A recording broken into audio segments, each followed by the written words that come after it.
محترم ناظرین، السلام علیکم ورحمۃ اللہ وبرکاتہ۔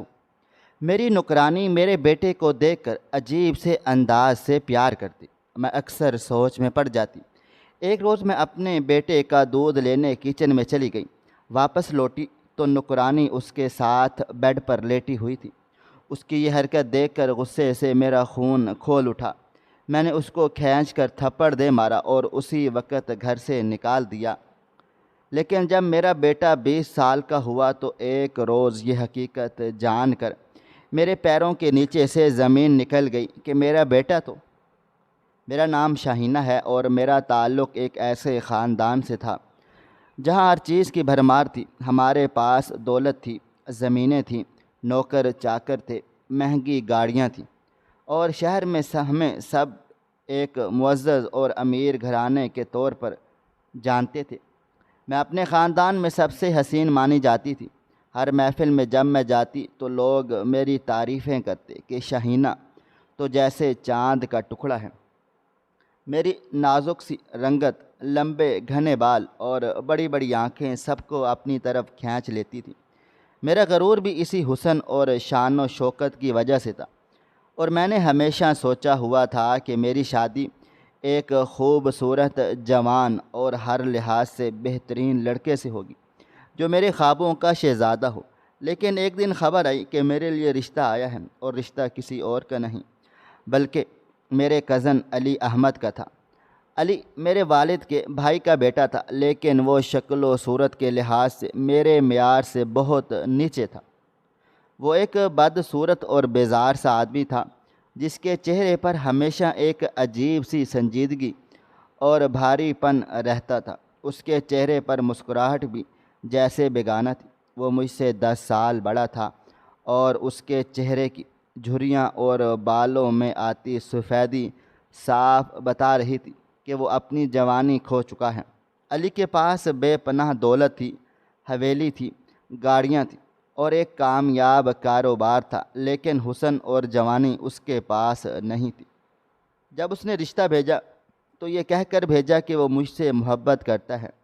یہ سن کر میں بھی حیران ہوئی اور چڑ بھی گئی، کیونکہ میں تو اپنے آپ کو ایک نازک خواب سمجھتی تھی، اور علی میرے خوابوں کے رنگ سے میل نہیں کھاتا تھا۔ میں نے دل میں اور پھر زبان سے بھی صاف کہہ دیا کہ میں تو علی کے ساتھ اپنی قبر بھی نہ بنواؤں، شادی کرنا تو دور کی بات ہے۔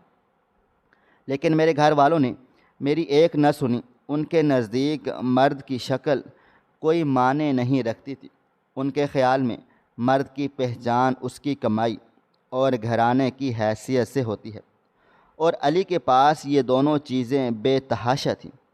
انہوں نے کہا کہ علی ایک عزت دار اور مالدار آدمی ہے، نوکر چاکر ہیں، حویلی ہے، گاڑیاں ہیں اور پیسہ ہی پیسہ ہے۔ اس سے بہتر رشتہ ہم کہاں ڈھونڈیں گے؟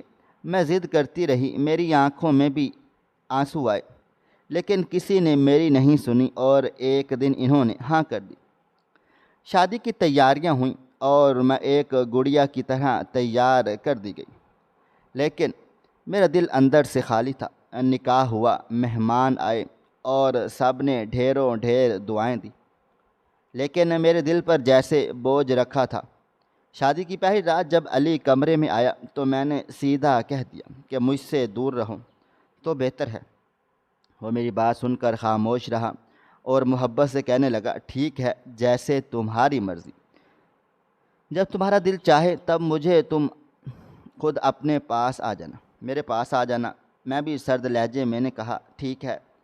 یہ الگ بات ہے کہ میں اس گھر میں ہر آسائش تھی، نوکر چاکر تھے، عزت مل رہی تھی، اچھا کھانا پینا تھا، اور میں ان سب چیزوں کو انجوائے کر رہی تھی، لیکن علی کی طرح میرا دل پھر بھی مائل نہیں ہو رہا تھا۔ اس گھر میں ایک نوکرانی تھی، اور رابعہ، وہ تقریباً میری ہی عمر کی تھی۔ اس کا چہرہ کھلا اور بات کرنے کا انداز دوستانہ تھا۔ ایک دن اس نے بتایا کہ اس کے بابا اس حویلی کے چوکیدار ہیں، اور وہ بچپن سے اس گھر میں پلی بڑی ہے۔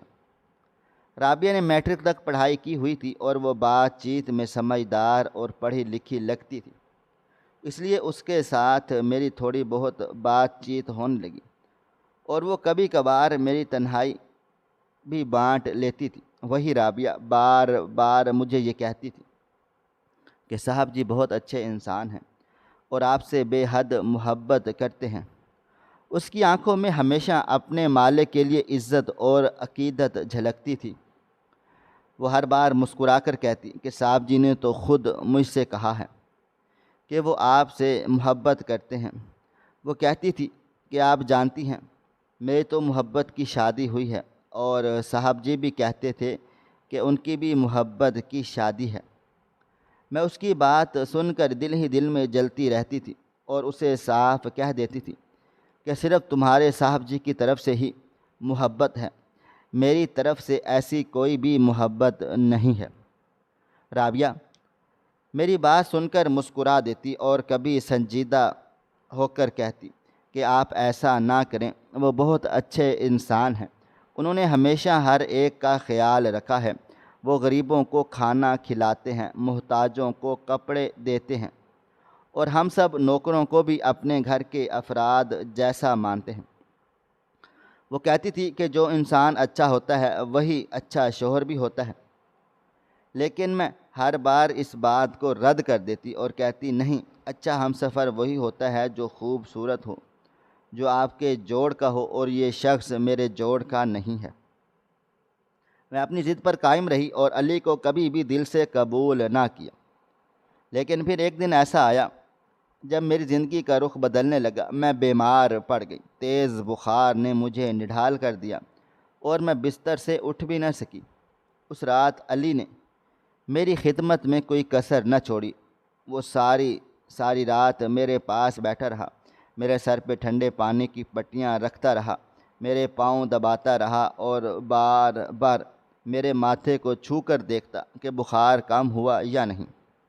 اس کی آنکھوں میں فکر اور دل میں سچی محبت نظر آ رہی تھی، اور وہ بار بار کہتا شہینہ تم ٹھیک ہو جاؤ، بس میری یہی دعا ہے۔ اس رات مجھے پہلی بار یہ محسوس ہوا علی صرف ایک شوہر نہیں بلکہ ایک ایسا شخص ہے جو میری تکلیف کو اپنی تکلیف سمجھتا ہے اور جو مجھے خوش دیکھنے کے لیے کچھ بھی کر سکتا ہے۔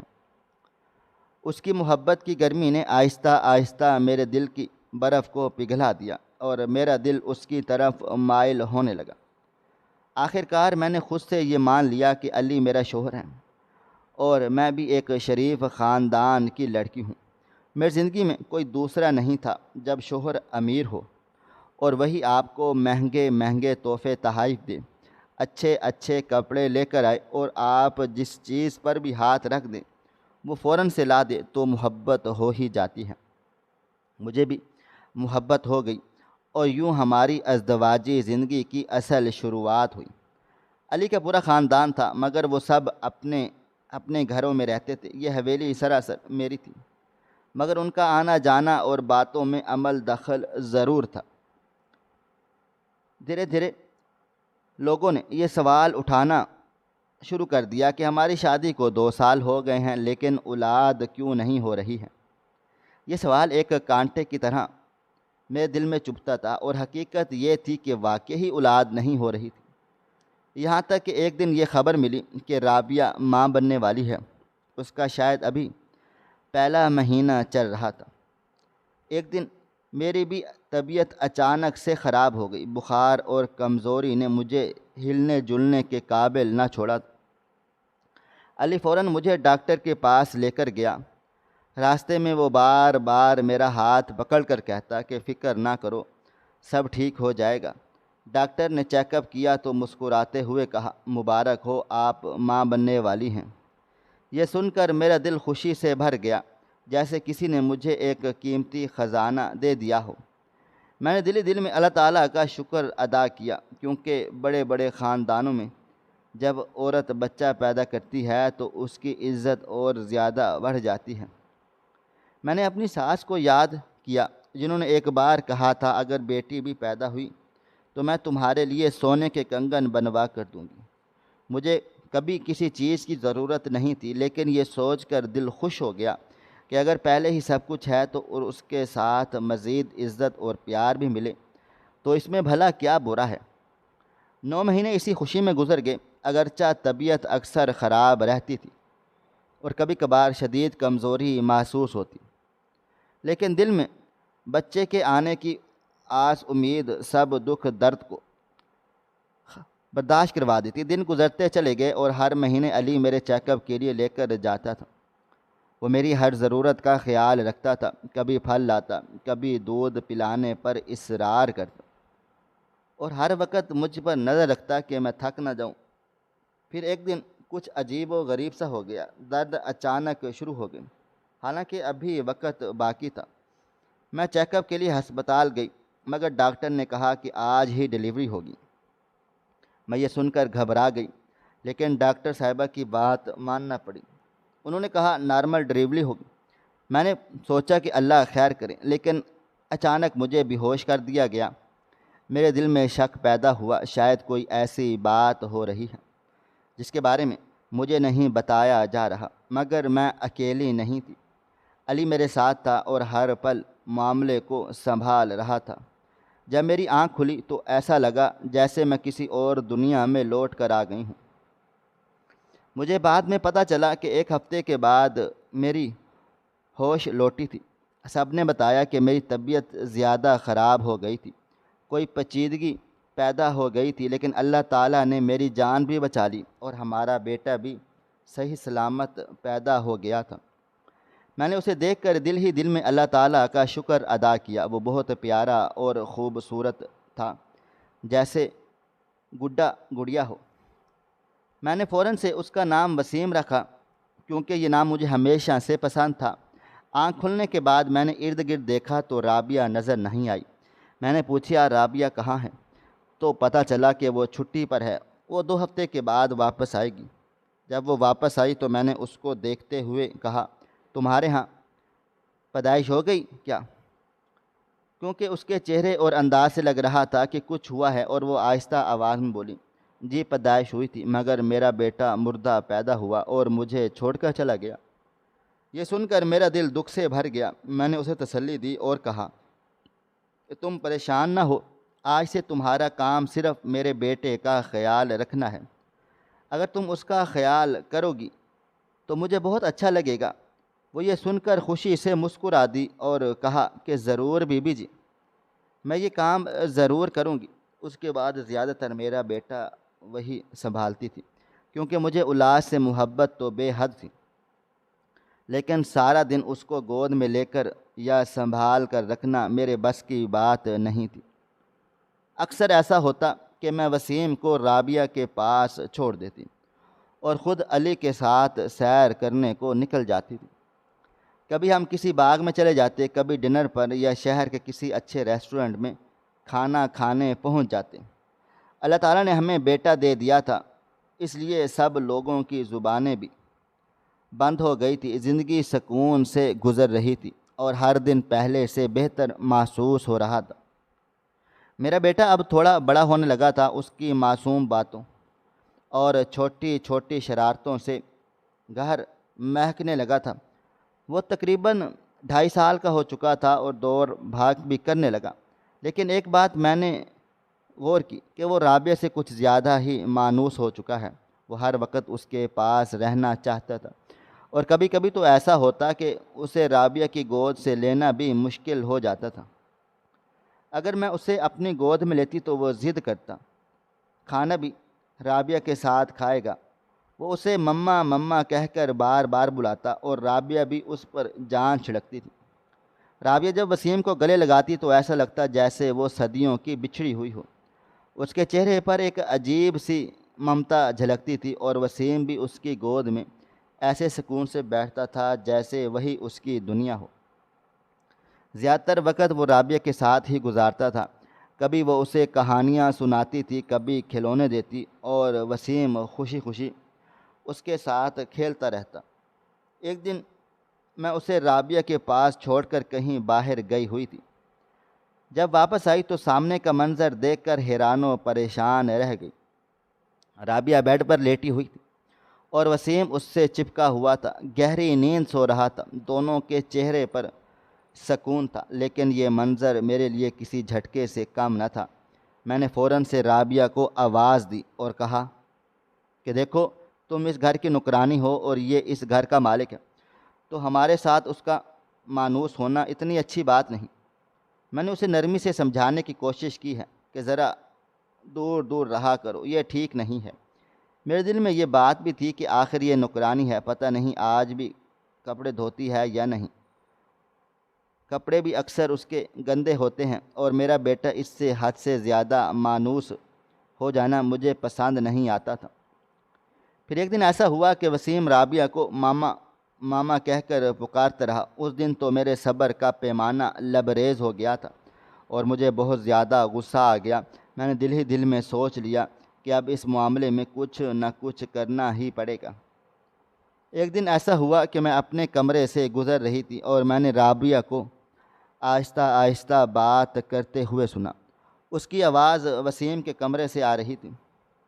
میں ٹھہر سی گئی اور دھیان سے سننے لگی۔ رابعہ میرے بیٹے سے کہہ رہی تھی، وسیم مجھے ماما بولو، مجھے ماما بولو۔ اس کی آواز میں ایک ضد اور پیار ملا جلا تھا۔ وسیم بھی ہنستے ہوئے بار بار کہہ رہا تھا ماما، اور پھر کہتا تھا ماما میں آپ سے بہت پیار کرتا ہوں۔ میں نے کمرے کے اندر جھانکا تو دیکھا کہ وسیم اس کے گلے لگ رہا تھا اور رابعہ اسے ایسے تھامی ہوئی تھی جیسے وہ اس کا اپنا بیٹا ہوں۔ یہ منظر دیکھ کر میرا خون کھول اٹھا، دل میں جیسے آگ بھڑک گئی۔ میں فوراً سے اندر چلی گئی اور ایک جھٹکے سے آگے بڑھ کر رابعہ کے منہ پر زوردار تھپڑ دے مارا۔ اس کی آنکھوں میں حیرت اور خوف نظر آیا۔ وہ پیچھے ہٹ گئی اور میرا بیٹا بھی ڈر کے ایک دم خاموش ہو گیا تھا۔ میں نے غصے سے کہا، تم فوراً اس گھر سے نکل جاؤ، آج سے تمہاری نوکری بھی ختم، اور یہ بھی سن لو کہ تم مجھے اس گاؤں میں نظر نہ آنا۔ رابعہ کی آنکھوں میں آنسو آ گئے تھے اور وہ ہاتھ جوڑ کر کہنے لگی، بی بی جی ایسا نہ کریں، میں وسیم کے بغیر کیسے رہوں گی؟ میرا غصہ اور بڑھ گیا۔ میں نے سخت لہجے میں کہا کہ وسیم کے بغیر کیسے رہو گی؟ وسیم کوئی ہوا، پانی یا آکسیجن ہے جس کے بغیر تم زندہ نہیں رہ سکتی؟ وسیم ہمارا بیٹا ہے، ہم خود اسے پال لیں گے۔ رابعہ روتے ہوئے کہنے لگی کہ میرے بغیر وہ کھانا بھی نہیں کھاتا، رات کو سوتا نہیں ہے، یہ آپ کے لیے بہت مشکل ہو جائے گی۔ میں نے غرور سے جواب دیا کہ میں اس کی ماں ہوں، میں تم سے بہتر اس کا خیال رکھ سکتی ہوں، اپنے ہاتھوں سے کھانا کھلا سکتی ہوں، اپنے گلے سے لگا کر سلا بھی سکتی ہوں۔ وہ کوئی بن ماں کا بچہ تھوڑی ہے۔ وہ بار بار گڑ گڑاتی رہی، اور مجھے معاف کر دیں، میں نے تو بس یوں ہی کہا تھا، آئندہ کبھی ایسی کوئی بات نہیں کروں گی۔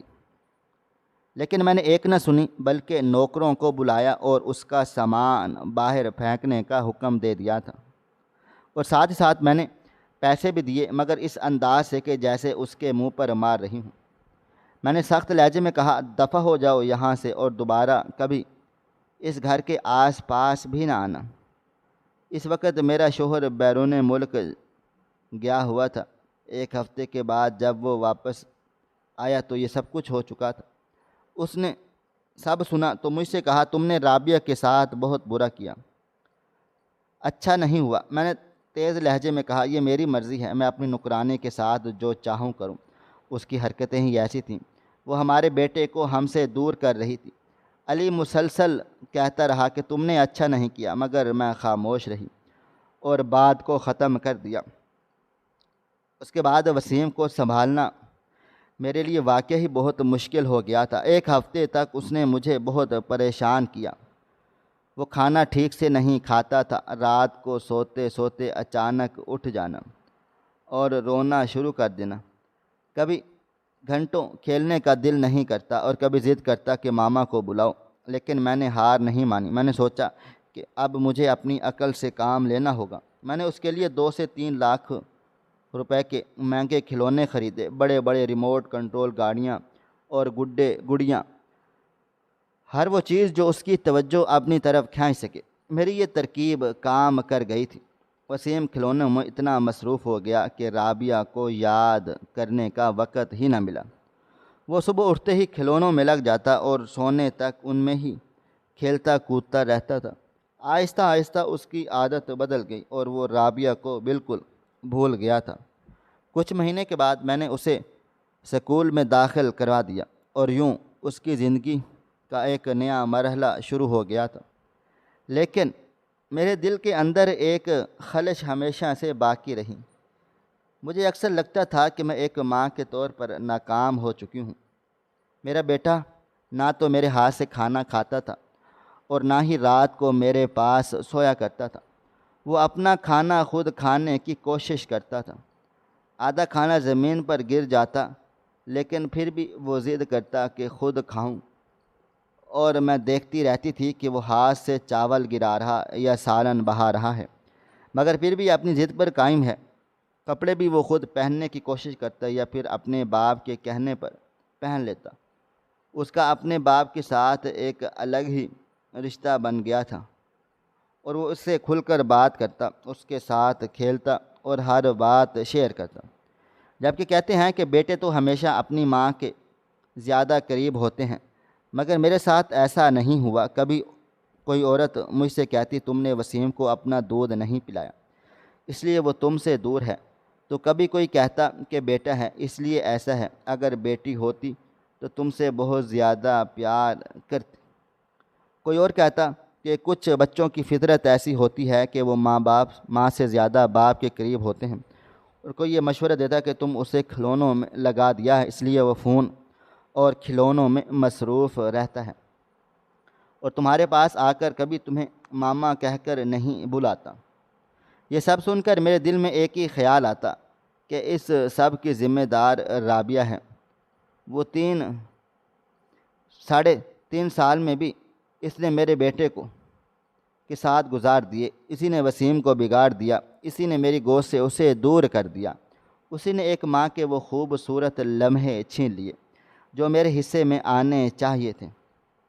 میں اسے دل سے بد دعائیں دیتی تھی کہ اللہ کبھی بھی اس کا بھلا نہ کرے۔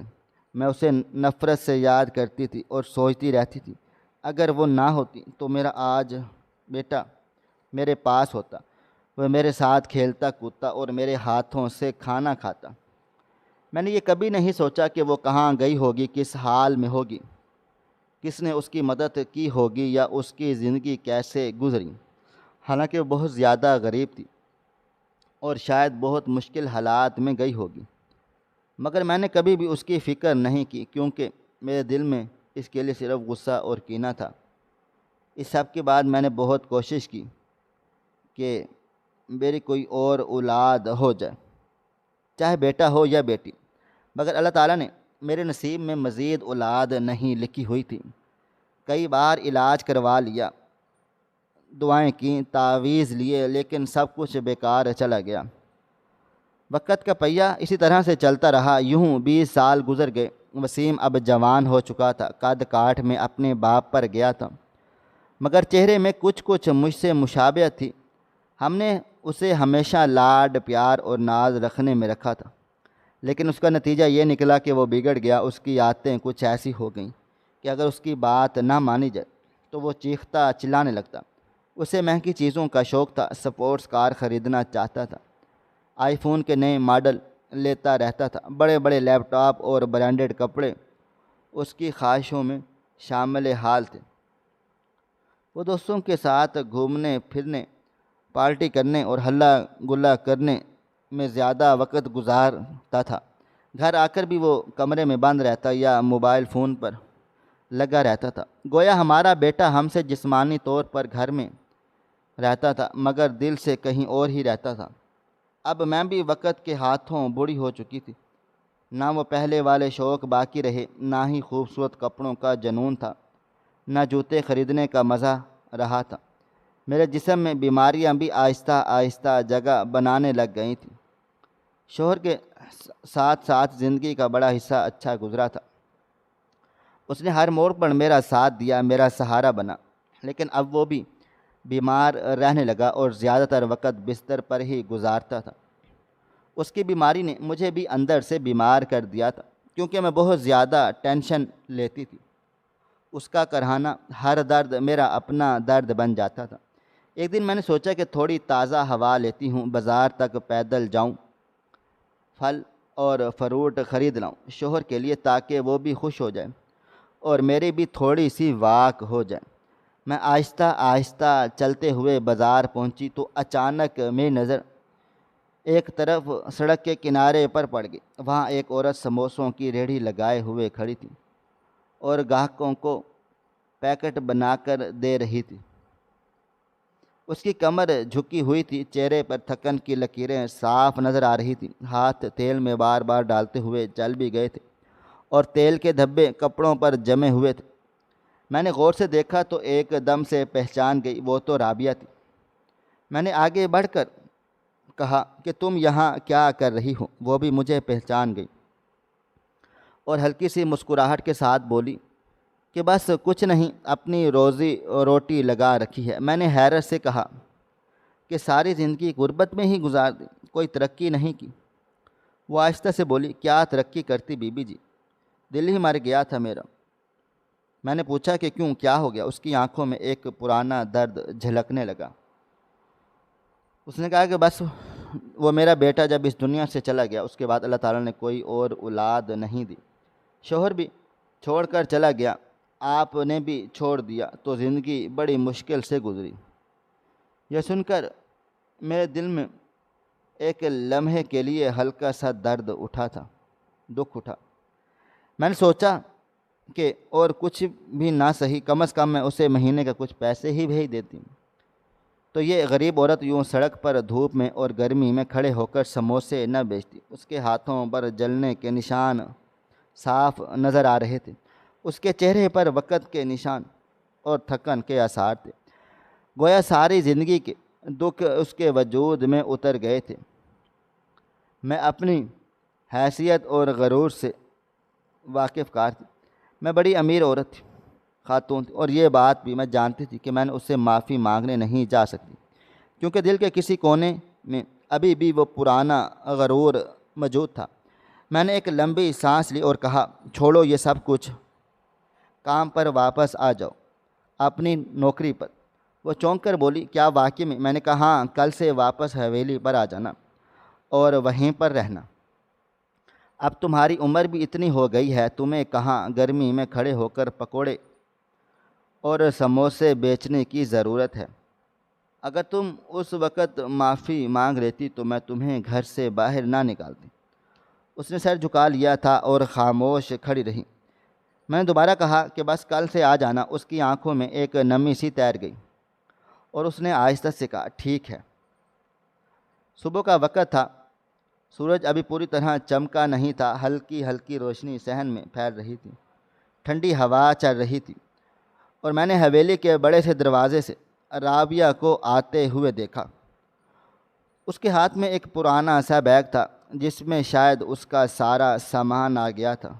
اس کے چہرے پر ہلکی سی مسکراہٹ بھی تھی اور وہ ایک عجیب سی جھجک بھی، جیسے برسوں کے بعد اپنا گھر پرانا دیکھ رہی ہو۔ وہ دھیرے دھیرے چلتی ہوئی اندر داخل ہوئی تو میرے دل میں ایک لمحے کو پرانی یادیں تازہ ہو گئی تھیں۔ اتنے میں وسیم بھی تیار ہو کر اپنے دوستوں کے ساتھ باہر جانے کے لیے نکل ہی رہا تھا۔ وہ جینز اور شرٹ پہنے ہاتھ میں گاڑی کی چابیاں لیے تیزی سے قدم بڑھا رہا تھا، لیکن جیسے ہی اس کی نظر رابعہ پر پڑی تو وہ ایک دم رک سا گیا تھا۔ اس کی آنکھوں میں پہچان کی چمک آ گئی۔ میں نے موقع دیکھ کر کہا، وسیم، یاد ہے یہ رابعہ تمہاری آیا؟ جب وہ تمہیں چھوڑ کر گئی تھی تم تقریباً 4.5 سال کے تھے۔ وسیم کچھ لمحے خاموش کھڑا رہا تھا اور پھر آہستہ آہستہ رابعہ کے قریب چلا آیا اور سر جھکا کر سلام کیا۔ رابعہ کے چہرے پر خوشی اور دکھ دونوں ایک ساتھ اترے۔ اس نے آگے بڑھ کر وسیم کے کندھے پر ہاتھ رکھا اور پیار سے اس کے ماتھے پر بوسہ دیا۔ اس لمحے اس کی آنکھوں سے آنسو بہنے لگے اور وسیم کو ایسے گلے لگانے لگی جیسے صدیوں بعد اپنا کھویا ہوا بیٹا مل گیا ہو۔ میری نظروں کو یہ منظر بھایا نہیں تھا، لیکن میں نے دل میں سوچا کہ 20-22 سالوں کے بعد پہلی ملاقات ہے، شاید اس لیے بھی جذبات اتنے زیادہ بڑھ گئے تھے۔ اور رابعہ نے وسیم سے ملنے کے لیے بعد میرے شوہر کی خیریت بھی پوچھی اور وہ آہستہ آہستہ ان کے کمرے میں چلی گئی۔ میرے شوہر کے بستر کے پاس جا کر بیٹھ گئی، ان کے ہاتھ تھام کر دعا دی۔ میرے شوہر بھی اس سے عزت اور محبت سے ملا، پرانے دنوں کی باتیں کی۔ اس کے بعد ایک عجیب بات ہوئی۔ وسیم جو کبھی مجھ سے یہ نہیں پوچھتا تھا کہ میرا دن کیسا گزرا، میں نے کچھ کھایا پیا بھی ہے، میری طبیعت کیسی ہے؟ وہ واپس آتے ہی پوچھنے لگا رابعہ کہاں ہے؟ کیا انہوں نے کھانا کھا لیا؟ کیا وہ آرام کر رہی ہیں؟ میں حیران و پریشان رہ گئی۔ یہ کیسا تعلق ہے جو 20 سال کے بعد بھی اتنا گہرا ہے کہ اپنی ماں کا خیال نہ آیا؟ مگر اس کا آیا۔ وسیم نے تو حد کر ڈالی۔ وہ رابعہ کے ساتھ بازار سے خوبصورت کپڑے لایا، اس کو اچھے اچھے جوتے لے کر دیے، شاپنگ مال لے کر گیا، اس کے ساتھ باہر ہوٹل میں کھانا کھایا اور اس کے لیے میٹھے کا بھی خاص آرڈر کر دیا۔ پھر ڈاکٹر کے پاس لے کر چلا گیا تاکہ اس کے ہاتھوں پر جو جلنے کے نشان تھے اس کا علاج ہو سکے۔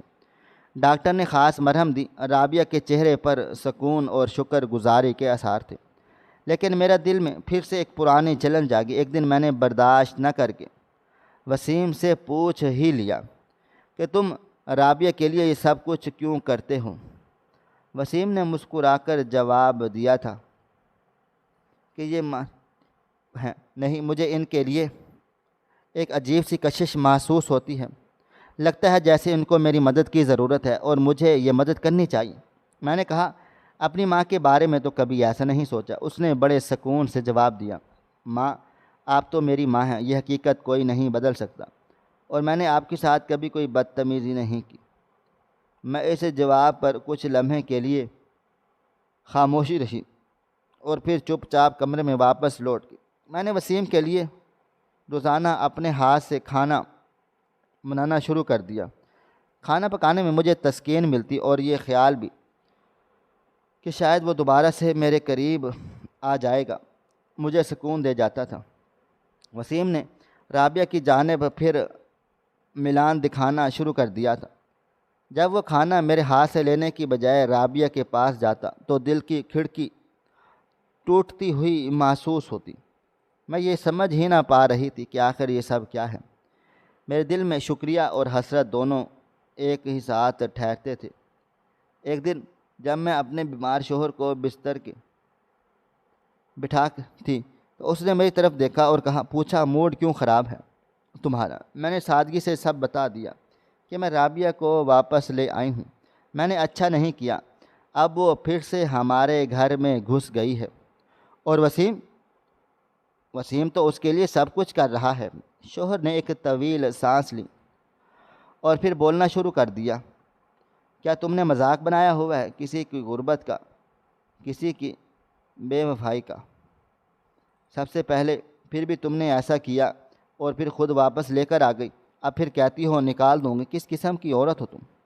اس کے لہجے میں وہ تلخی تھی جو ان 20 سالوں میں چھپی رہی تھی۔ وہ کہنے لگا تم نے کتنے ناز نخرے کیے میرے ساتھ، کیا سمجھتی تھی خود کو سرخاب کے پروں سے اڑی ہوئی ہو؟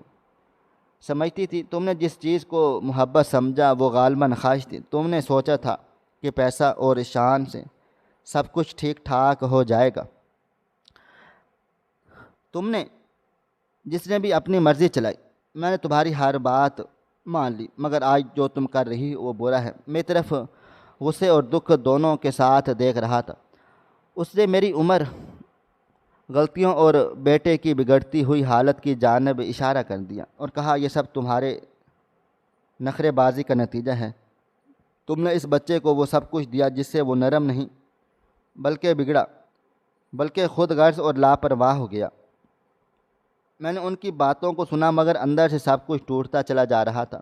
مجھے اپنی انا کا ایک بڑا حصہ دکھائی دینے لگا۔ میں نے سوچا تھا کہ میں نے اس گھر کو سنبھالنا ہے، میں نے عزت بنائی ہوئی ہے، میں نے اپنے بیٹے کو اچھے حالات میں رکھا ہے، مگر اب اسی سنبھال نے مجھے تنہا کر دیا تھا۔ رات کو جب بستر پر لیٹی تو آنکھوں کے سامنے پورا حال نظر آ گیا۔ شوہر کا چہرہ بندھا ہوا تھا اور وہ میری طرف دیکھ بھی نہیں رہا تھا۔ میں خاموشی سے رو رہی تھی، میرے دل کے اندر سے آنسو چھلک رہے تھے۔ میں نے خود سے پوچھا کیا واقعی کوئی خرابی کی تھی یا میرا غرور میرے بیٹے کو مجھ سے دور لے کر چلا گیا؟ اگلے دن میں نے وسیم کو پاس بلا کر بٹھایا اور اس کے ہاتھ میں ایک چھوٹی سی چیز پکڑا دی تھی۔ وہ ہچکچا گیا، پھر کہنے لگا، ماں میں نے رابعہ کو لے کر بازار جانا ہے اور اس کے لیے کچھ چیزیں خریدی ہیں۔ میں نے کہا تم نے ایسا کیوں کیا؟ تو اس نے بڑے پختہ انداز میں کہا اسے میری مدد کی ضرورت تھی اور میں نے وہی کیا جو میرے دل نے کہا۔ مجھے تم سے یہ سب چھپانے کی ضرورت نہیں تھی۔ اس کے انداز نے مجھے اندر سے جھنجھوڑ ڈالا تھا۔ میں اس کو ڈانٹنا مگر میری آواز میں پہلے جیسی سختی نہ رہی تھی۔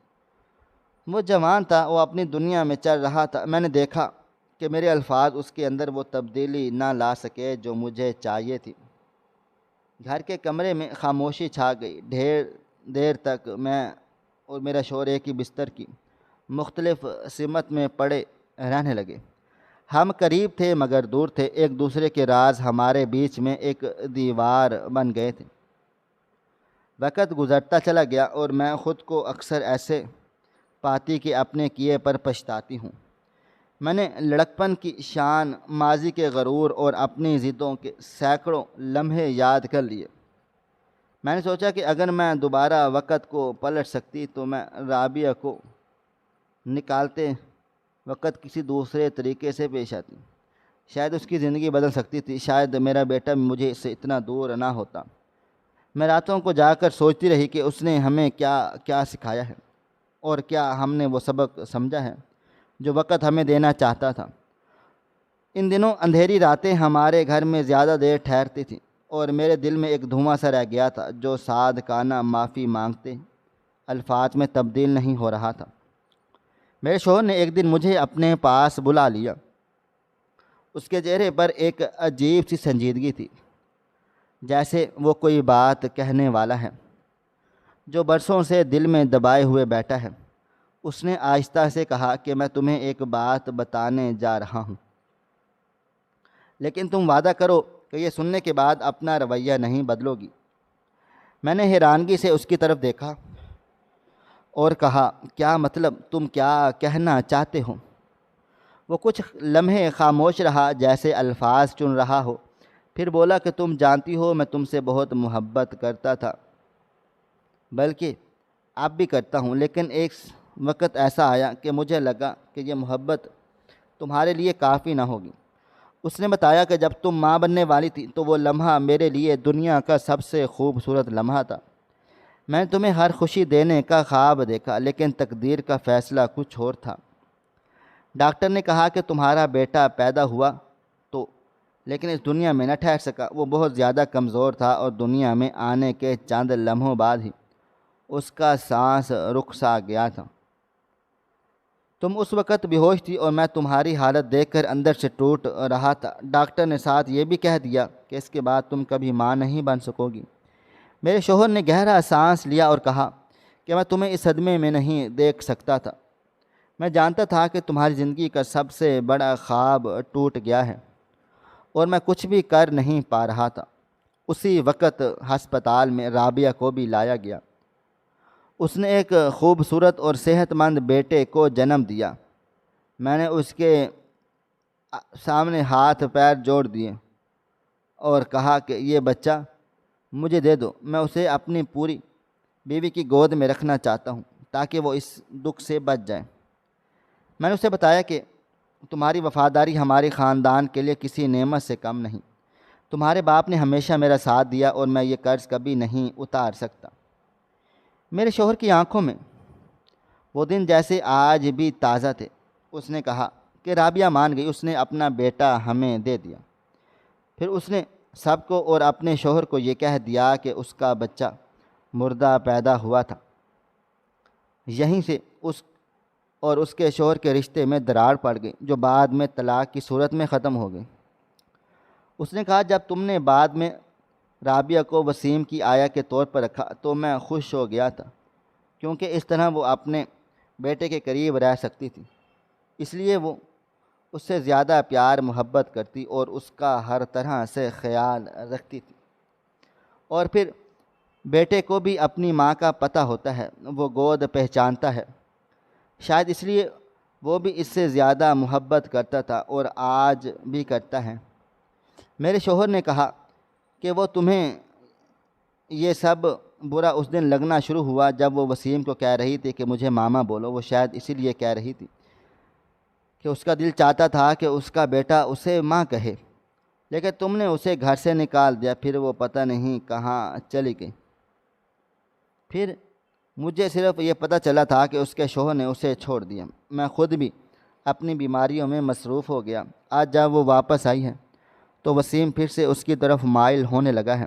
تو یہ ایک ماں اور بیٹے کے رشتے کی کشش ہے، اس میں اور کچھ نہیں ہے، کیونکہ تم اس کے بعد کبھی ماں نہیں بن سکی۔ میں نے تمہیں ایک بہت بڑے صدمے سے نکالا، لیکن تم نے اسے بدگمانی میں بدل دیا۔ میں یہ سب سنتی رہی اور میری آنکھوں میں آنسو آتے گئے۔ میرے دل میں ایک گہرا پچھتاوا جاگ اٹھا۔ میں حیران تھی، کیا واقعی ایسا ہوا تھا؟ میں نے اپنے شوہر سے پوچھا، تم نے یہ بات وسیم کو بتائی؟ اس نے کہا، نہیں، میں یہ بات کبھی بھی نہیں بتاتی۔ وہ قدرتی طور پر ہی رابعہ کی طرف مائل ہوتا ہے، کیونکہ وہ اس کی سگی ماں ہے۔ میں ڈوب گئی تھی کہ رابعہ میرے لیے کتنی بڑی قربانیاں دی اور اس نے میرے ساتھ کتنا برا کیا۔ میرے شوہر نے جب مجھے یہ سب حقیقت بتا دی تو میرے دل کے اندر جو برسوں سے سوالات اور وسوسے تھے وہ سب جیسے دھوپ میں پڑے برف کی مانند پگھل گئے تھے۔ میں ایک لمحے کے لیے خاموش رہ گئی تھی، کیونکہ میری سمجھ میں نہیں آ رہا تھا کہ میں اس پر خوش ہوں یا اداس۔ ایک طرف میرا دل جیسے ہلکا سا ہو گیا، کیونکہ مجھے اب یقین ہو گیا تھا کہ رابعہ اور وسیم کے درمیان ایسی کوئی بات نہیں جو میرے لیے باعث شرمندگی یا پریشانی ہو۔ لیکن دوسری طرف ایک گہری کسک تھی کہ میں نے اپنی زندگی کے قیمتی سالوں میں کتنی بڑی غلط فہمی کو سینے سے لگا کر رکھا، اور اس کی وجہ سے رابعہ جیسے نیک دل اور قربانی دینے والی عورت کو بار بار تکلیفیں دی۔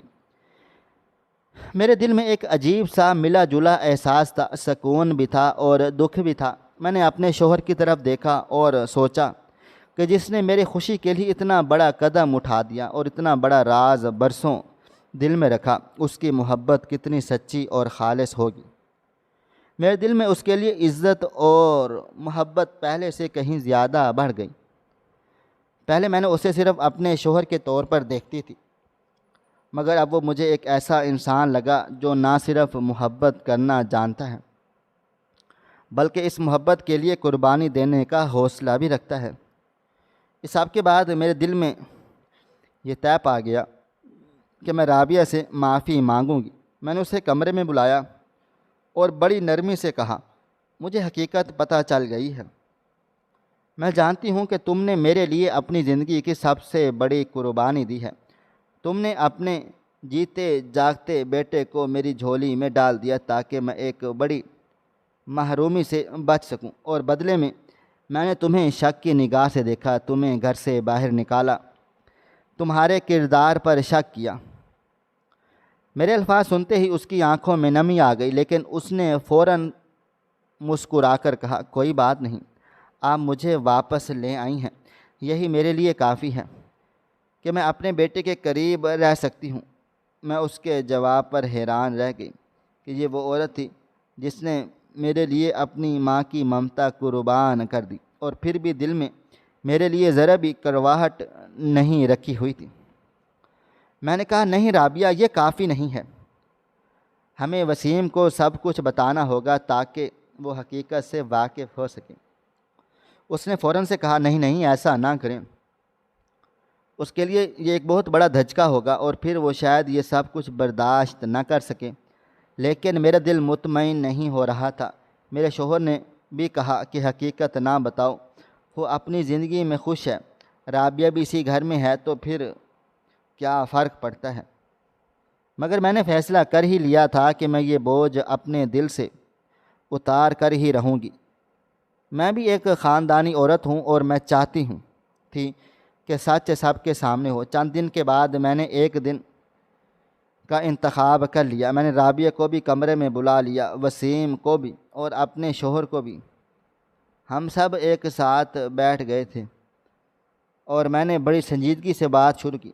میں نے وسیم کو بتایا کہ تمہاری پیدائش کا دن کیسا تھا، تم اس دنیا میں آئے، لیکن تمہاری حقیقی ماں رابعہ تھی، میں نے کہا کہ وہ دن میری زندگی کا سب سے کھٹن دن تھا، کیونکہ میرا بیٹا پیدا ہو کر اس دنیا سے چلا گیا تھا اور ڈاکٹرز نے کہا تھا کہ میں کبھی بھی ماں نہیں بن سکتی، کیونکہ تمہارے والد نے میری خوشی کے لیے رابعہ سے تمہیں مانگا اور اس نے بغیر کسی تردد کے، بغیر اپنی ممتا کا سب سے قیمتی تحفہ مجھے دے دیا۔ اس نے سب کو یہ بتا دیا کہ اس کا بچہ مردہ پیدا ہوا ہے اور یوں تم میری گود میں آ گئے۔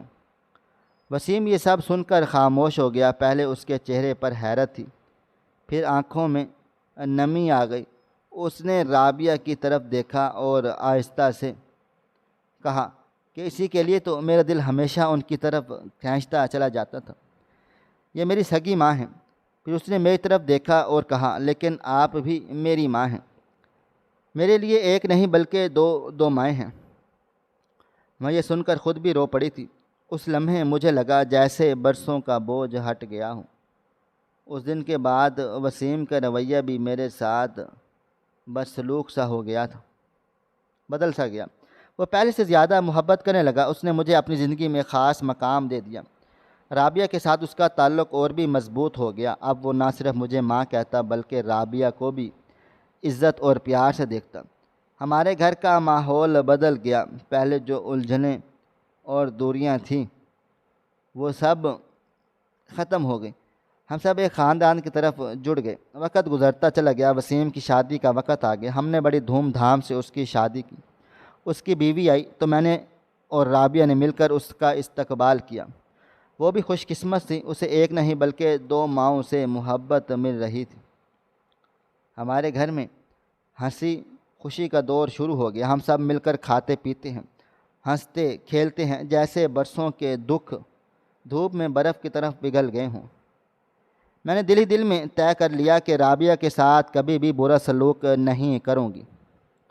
میں نے اسے کہا تم میری سگی بہن ہو اور آخری دم تک کی میری بہن رہو گی۔ اس نے مسکرا کر کہا کہ آپ جیسی بہن ملنا میرے لیے قسمت تھی۔ میں نے محسوس کیا کہ اس کی نرمی اور سختی پہلے سے برداشت ہو رہی ہے، اسے مقام تک پہنچا دیا ہے۔ وہ پہلے اتنی اچھی انسان تھی کہ جو بھی بات اس سے کہی جاتی وہ مان لیتی، کبھی تلخی کو دل میں نہ رکھتی تھی۔ اب میں جب بھی وسیم کو رابعہ کے ساتھ دیکھتی تو میرے دل میں کوئی جلن یا شک وغیرہ پیدا نہیں ہوتا تھا، بلکہ ایک سکون ہوتا کہ میرا بیٹا 2 ماؤں کی دعا اور محبت میں پل بڑھ رہا ہے۔ میں سوچتی کہ اگر اس دن میرا شوہر یہ قدم نہ اٹھاتا تو شاید میری زندگی محرومیوں میں گزر جاتی، شاید میں کبھی ماں نہ بن پاتی، جان پاتی۔ میں رب تعالیٰ کا شکر ادا کرتی ہوں کہ اس نے مجھے ایک ایسا شوہر دیا جو میری خوشی کے لیے سب کچھ قربان کر سکتا تھا، اور ایک ایسی عورت دی جو اپنے بیٹے کو دے کر بھی محبت بانٹ سکتی تھی۔ ہمارا گھر اب واقعی خوشیوں کا گہوارہ تھا۔ ہنسی خوشی کے ساتھ وہ دن بھی آ گئے تھے جن کا میں نے برسوں پہلے انتظار کیا تھا، خواب دیکھا تھا۔ زندگی میں سکون تھا، رابعہ کے دل میں اطمینان تھا اور میرے دل میں وہ محبت اور عزت جو میں نے برسوں میں کبھی محسوس نہ کی تھی۔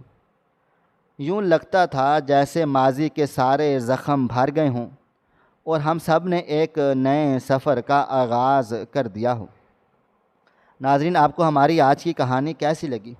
کمنٹ باکس میں اپنی رائے کا اظہار ضرور کریں۔ خواہش صرف اتنی ہے کہ کچھ الفاظ لکھوں جس سے کوئی گمراہی کے راستے پہ جاتے جاتے رک جائے، اور نہ بھی رکے تو سوچ میں ضرور پڑ جائے۔ دوستو، امید کرتا ہوں کہ آپ کو یہ ہماری کہانی پسند آئی ہوگی۔ کہانی پسند آئی ہو تو ویڈیو کو لائک کریں، کومنٹس کریں، شیئر کرنا بالکل بھی نہ بھولیں۔ اور ہاں، اگر آپ لوگ اس چینل پر نئے ہیں تو اس چینل کو سبسکرائب ضرور کر لیجئے گا اور نوٹیفیکیشن کو ضرور دبا دیجئے گا تاکہ آنے والی کہانی سب سے پہلے آپ کو مل سکے۔ ملتے ہیں کل ایک نئی اور دلچسپ کہانی کے ساتھ۔ تب تک اپنا ڈھیر سارا خیال رکھیے گا۔ اللہ حافظ۔